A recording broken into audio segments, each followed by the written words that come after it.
And with NATO, as you know, they're going up to 5% from 2%, and the relationship is very strong. President Donald Trump announced a trade agreement with European Commission President Ursula von der Leyen, imposing a 15% tariff on European exports to the US, while allowing American products to enter Europe tariff-free, which also commits Europe to $750 billion in American energy purchases and $600 billion in investments, has drawn sharp reactions from European leaders. Critics argue it favors the US and risks Europe's economic stability, while supporters see it as a pragmatic step to avoid a trade war. Italian Prime Minister Giorgia Meloni offered cautious optimism, stating, "Obviously, I consider the fact that an agreement has been reached positively." However, she emphasized the need for clarity, noting, "I am unable to evaluate this until I have clear data." Meloni highlighted sensitive sectors like pharmaceuticals and agriculture, adding, "It is necessary to verify what are the possible exemptions, as the non-binding agreement requires further scrutiny."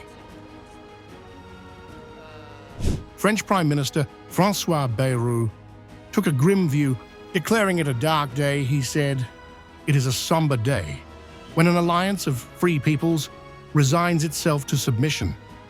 Hungarian Prime Minister Viktor Orbán was even more scathing, saying, "This is not an agreement." Donald Trump ate von der Leyen for breakfast. He portrayed Trump as a dominant negotiator, outmatching the EU's leadership. In contrast, German Chancellor Friedrich Merz welcomed the deal, noting, "This agreement has succeeded in averting a trade conflict that would have hit the export-orientated German economy hard."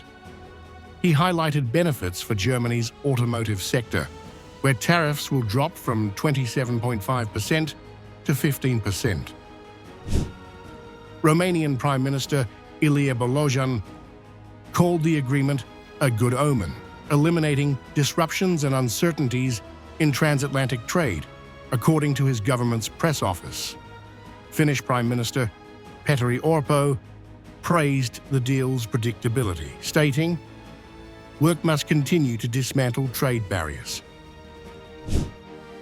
Danish Foreign Minister Lars Løkke Rasmussen acknowledged the less favorable terms but said, "A balance must be found that stabilizes the situation." Swedish Trade Minister Benjamin Dosa called it the least bad alternative, while Irish Trade Minister Simon Harris emphasized the certainty it brings, despite regretting the 15% tariff.